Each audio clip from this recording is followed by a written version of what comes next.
Everybody, I'm David's son. I'm an engineer at 0x. I've been working on a lot of varying projects. Some of the things I'm going to talk about today, I've worked on it for a good chunk, so it is kind of like my little baby. So if you guys tear it apart, it's going to burn, but I'm open to feedback. So today we're going to talk about contract-fillable liquidity, specifically in the context of 0x. So just kind of start, I just want to gauge the crowd is how familiar are everybody here with like DeFi and that space? I guess if you are very familiar, just I guess strongly raise your hand. If you're not, just halfway. All right, cool. So just to kind of give a glimpse of what contract-fillable liquidity kind of means, I'm not going to go into a very technical definition, more so highlight what that implies to you guys as smart contract developers. Really, you could start thinking, oh, it didn't come out. I'm sorry. Okay, we have to show it like this. Somehow it just, the graphics didn't come through, but you could think of DeFi as like a ton of money Legos, right? Just like standard Legos, you could build them around and build really, really awesome stuff, right? A singular Lego component really doesn't do much, right? But 10 Lego parts, now you got yourself something really cool, right? So this kind of DeFi toolbox has really been starting to build up over the last year or two, right? So 0x, you could think of it as just another money Lego. We just describe ourselves as contract-fillable liquidity, but that's kind of our way of saying this is our Lego part. That's the name of our Lego part, which is enabling exchange for all of your smart contracts. So yeah, this is kind of a new kind of like not a necessary position, but just a way of how we like to describe ourselves. We're a community-owned liquidity API, meaning that will allow you to do all of the exchange you do, and it's meant to be owned by the users through 0x, and this kind of really creates this kind of context that like we really do want you guys to treat 0x kind of like as like the one-stop shop money Lego for all the exchange needs you want. So if you guys are very familiar with our protocol, we have V3 coming out, and with V3 we got some really awesome stuff coming through. We got our mesh peer-to-peer network. We're going to start powering a global peer-to-peer network of global liquidity. We're going to start integrating Kyber and Uniswap into our liquidity pools as well. So you're going to get the best price from everywhere, right? So we're really trying to like extrapolate all of this kind of complex nuance you would have with getting the best price, getting the right assets. We're going to all wrap it up into 0x. So all you have to think about is let's get 0x working as a Lego part instead of just getting 10 Lego parts, which should be doing all the same thing to work together, right? So you could see we want to give you the best Lego part metaphorically. Cool. So yeah, I kind of already highlighted this, but we do want the main goal with the community-owned API language here is to really remove as much of the headache as we possibly can, right? And 0x we spent a large chunk of our year really working hard to give you guys the best price, right? We are an exchange protocol, and one of our definitive product features to give your users the best market price you could get for a lot of these assets, right? So here's kind of like, you could see this diagram, or this, I guess this, all the data here on 0x.org/asset swapper, if I remember. But here you can see that we actually have the most competitive price for $10,000 buys for ETH DAI markets. And this is due to the work of a number of market makers on our platform. So yeah, just kind of before I go into how actually we could power CFL, are a lot of you guys familiar with Kyber or Uniswap? Just get in hands. Cool. So yeah, we kind of built out a number, like our protocol is actually quite synonymous with how those two work. So I'm just kind of like give you guys almost like, if you guys know Uniswap, you could actually translate that knowledge rather easily over to the 0x side, right? So for Uniswap, if you were to perform a market buy, which just means like, hey, I want to buy like 10 DAI, right? I'm willing to pay this ambiguous amount of Ether, right? So we're going to try to get you the best price for that 10 DAI, right? That's a market buy in our context. But you could think of it for Uniswap, which is the second line, that's just a token-to-token swap output, right? That same kind of functionality you would expect from that function on Uniswap, just done through 0x. And in the context of Kyber, they don't actually have a market buy functionality. Instead, they just have a market sell functionality. But you could think of it the same case. I want to sell 10 Ether, give me the most amount of DAI, right? That's a market sell. The same kind of equivalent in Uniswap is token-to-token swap input, and for Kyber that would be swap token to token, right? And they have their different kind of parameter configuration. They use a different kind of design, but that's kind of, if you guys have already used those kind of protocols, this is the kind of same exact fundamental thing that's happening behind the scenes, right? But we would actually do for you actually is look out for Kyber prices, Uniswap prices, prices on the 0x mesh network, and then aggregate those all in the future so you get the best price. So instead of saying choosing between these three, you only have to do 0x, and you have the peace of mind to say that 0x is working on your behalf and going out and finding all the best prices available. So yeah, 0x CFL in a nutshell. This is kind of like a very high-level overview. I'm kind of gonna go over some of the technical stuff, but I'm definitely gonna be a lot more brief about it. So you guys just feel free to talk to me in person if you really want to learn the nuance about it, and we have a number of great resources to help out with that. But 0x CFL in a nutshell. If you guys are very familiar with the 0x protocol, unlike Uniswap or Kyber where everything's on-chain, we use a kind of like a promise called an order that is I guess distributed off-chain. And the main reason we do that is for speed. This means that the price in a market can adjust to at the pace of the internet instead of waiting for consensus on the blockchain. So that's why I think we've been able to enable such great prices for the ETH DAI market, for USDC to DAI market, right? So with that though, I think compared to Uniswap, we do have to add this extra kind of parameter you would have to pass on-chain, right? Because all of our liquidity lives in off-chain orders, right? So in the context of traditional like CFL integrations you would make with Uniswap, you only really had smart contract parameters, right? To tap into the 0x liquidity, you would also want to pass an additional parameter that literally is just a bundle of 0x orders, which is our representation of liquidity. And that's kind of like the main fundamental difference. And you would wonder, is like, how in the heck would I generate 0x orders? Where do I get these? How do I get these? And I guess the main question is where, right? So with that, this kind of comes in. We built a package called Asset Swapper. Asset Swapper, you could really think of it as this massive convenient package that says, give me a place to look for orders, and I will give you all the orders you want. I'll bundle it up for you in the way you want, and all you have to do is just pass it on. We'll do all the hard work for you on your front end, right? So this is kind of like a diagram of kind of the 3 steps we have highlighted on our marketing website. Sources orders, right? In the future, it's going to be coming through mesh. It's going to come through any other endpoints you want to pass into it. And then we take these orders and transform them in a way that you would like to consume it with, right? So yeah, this kind of gives you a deeper dive what's actually happening. Asset Swapper, to be clear, is an off-chain library. It makes interacting with the smart contracts of the 0x protocol on-chain incredibly easy, right? So you could imagine you still have your Web3 code that you're using to interact with your own smart contracts. You would just now have an additional package called Asset Swapper. And with Asset Swapper, you could pass in like a radar relay endpoint, and then all of a sudden now, you could tap into Radar's liquidity, which has a number of market makers creating some really awesome prices there, right? So you take Asset Swapper with your Web3 code, and now you can effectively pass in both 0x orders and your own parameters on-chain, right? So this is Asset Swapper. I think we can give you a number of different output, but the most easiest one to work with is call data. We'll literally just give you, here's the call data, here's even the address to call it, you could, and then just pass it on-chain, right? And then you could just do a one-liner call, but if you actually want to know what's inside, we have dev utils. There's a number of ways to interact with the 0x protocol. Swapper makes it as easy as possible, or also as customizable as possible. If you guys really want to build something that's very complex, very gas efficient, Swapper could also help there too. So yeah, I'm just going to go over the main golden path of using Swapper.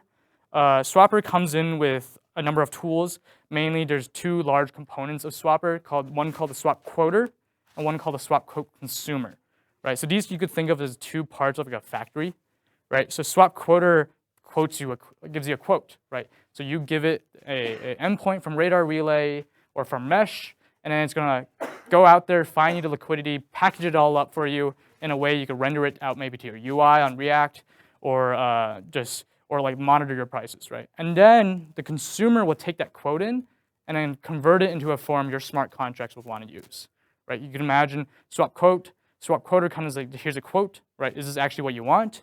And then if you actually want to make an execution, then you use a consumer, right? So that's kind of a 2-part relationship of Asset Swapper. So yeah, here's just kind of the code related to consumer. You would instantiate it and then you could literally just pass in a quote, and then we'll just give you call data, right? And with that call data, you could just call it in your smart contracts, which it's a little bit hard to read here, but this all this code is on a GitHub link. You just call it with one line. All the other code here is just kind of doing some double checks, like checking like, did this actually happen? Should we revert if the order failed or whatever? But really, there's only one line of code you really should be concerned with, which is how we're calling the 0x protocol smart contracts, and that is already given to you through Swapper. So right, so you only had to pass it in as an additional parameter in your smart contracts, right? So in the case of like, what's a simple example? Let's just say you want to create like a basket token, like set, right? You could set has an additional parameter called order information, and it's an arbitrary bytes call data parameter. So that's their way of saying like I could take in arbitrary liquidity information, and in the context of 0x, they take a ton of bytes that says orders, right? And then they decode it, and then they fill it out. They fill it with the 0x protocol, right? So you can kind of imagine what's happening here is there's that one extra parameter you want to expose, and Swapper will make it as easy as possible to get you that parameter to send up. So yeah, kind of to go back into almost like my pitch sales mode. I think so. I guess many people would be addressed, which is like this definitely has a little bit more complexity compared to Uniswap or Kyber, and I think one of the biggest compelling reasons you would ever tap into building this into your protocol is that one is the future of 0x is going to be very, very, very, very cool in the context that we're going to aggregate all your liquidity, right? And then we have a number of awesome extension contracts that's going to allow people to tap into other novel assets like ERC 721s, 1155s. If Augur is going to start supporting 777s, we can propose a ZIP, and you could tap in all of these different liquidity, right?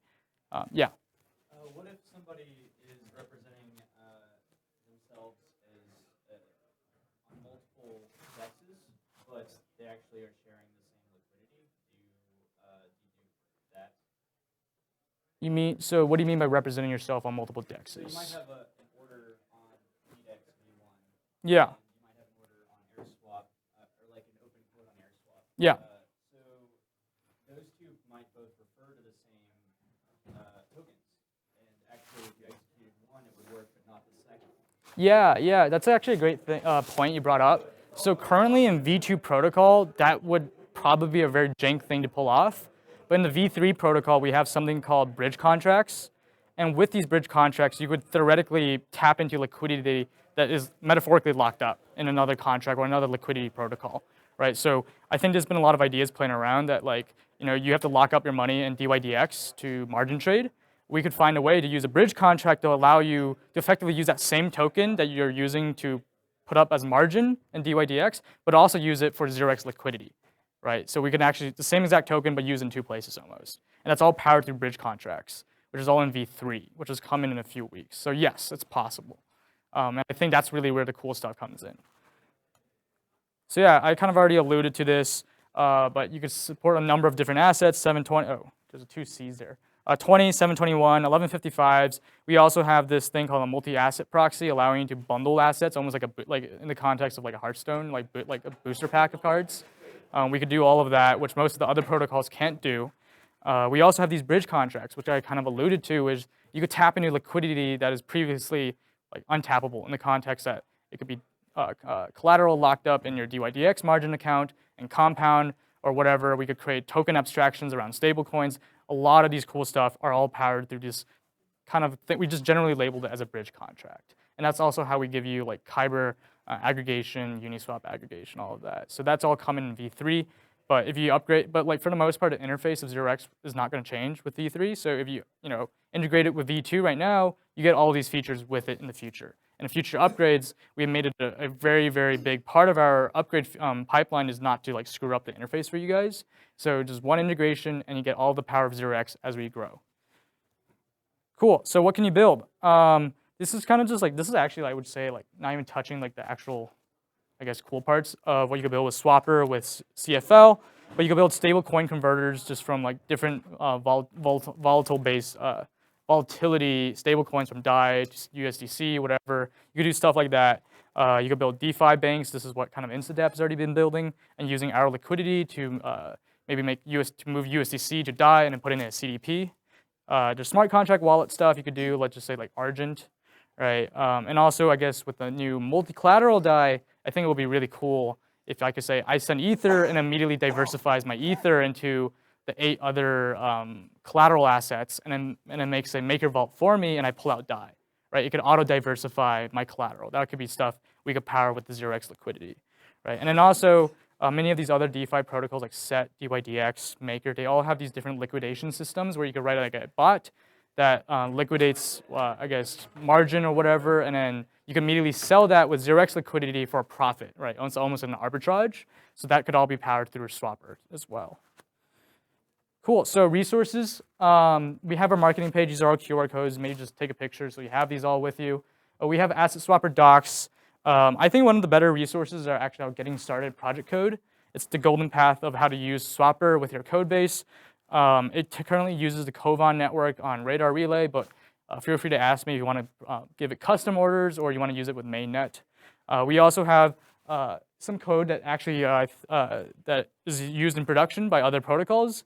So you could kind of check that out. It's like Set protocol stuff, DYDX stuff. You could just actually see it happening in the wild when like millions of dollars pipe through.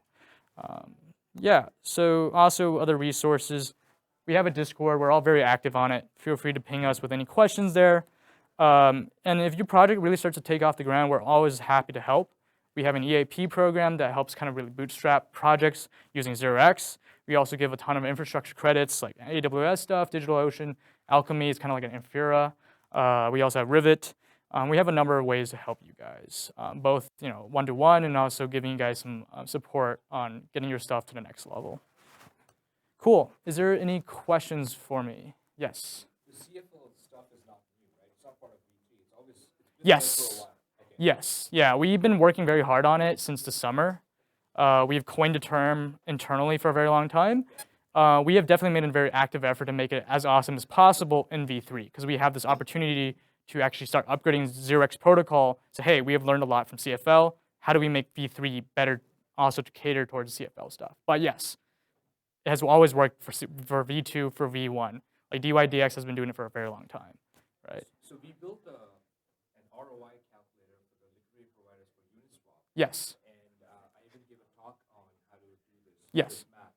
Yeah. And one of the questions I got from the audience was, do you support CFL? Mm-hmm. So it wasn't clear to me how the guys who provide liquidity into one of the pools Yeah. are compensated. So Does it work in a similar way, or is the liquidity from the order book that's off-chain?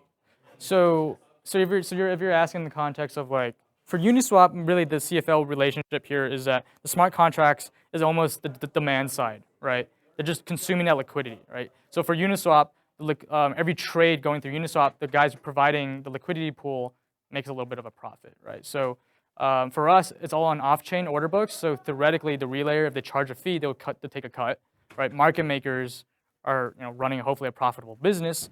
V3 also will give a rebate to market makers as well. So yes, there's a lot of work. There's a lot of apparatus that makes it like functional for the guys who's actually providing the liquidity. And we make it a very big effort on our side to make Swapper kind of hide that all for you, and 0x hide it all for you, so you don't have to care about that. All you care about is the best price that we can give you to you. Yep. Cool. I'll go here and here. Yep. What is the use of your ZRX token? That's a great question. So one is it's a representation of governance in the context that it's our big way of saying it's our kind of way of saying this is a community-owned API, in that all future upgrades, as we start to move ourselves more and more into a DAO, it's our way of kind of saying is like you get to own a share of this. And number two is with the V3 upgrade is it's also our staking token, in that if you are a market maker, you get to stake your token, stake 0x into a pool, and you get a share of the protocol fee and get rebates for giving a profitable service to this, or not profitable, a good service, a public good service effectively to the protocol and to everybody, right? So it's like it's kind of doing two parts now. It's a staking system, and also we do it for governance mostly. So hopefully that answers your question. Yeah.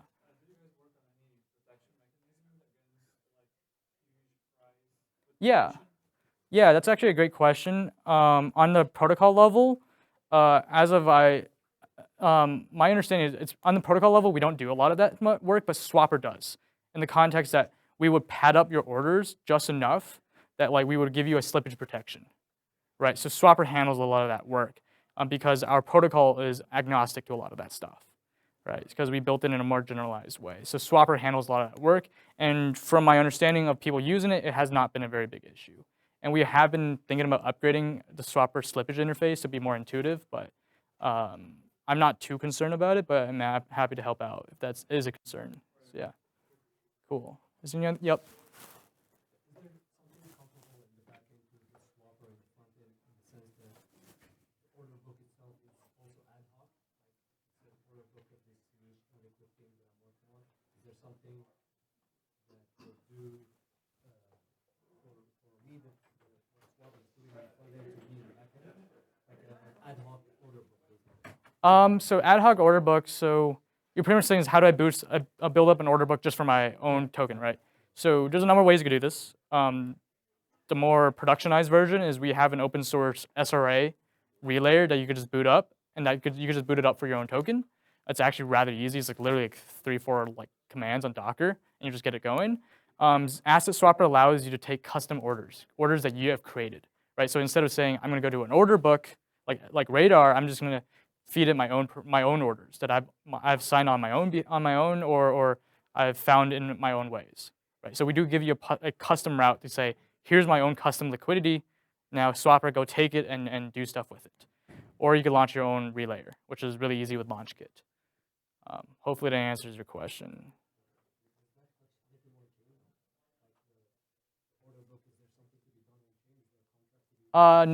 No, there is none because everything's off-chain. I think that's also the beauty of 0x as well, is that we don't have to interact with on-chain stuff to start getting liquidity going. Yeah. Is there any other questions? Cool. I think that's about as much time we have. Cool. So if you guys still have questions, I'm going to be here all this weekend. Feel free to ask. We'll get you guys going with Swapper. Cool.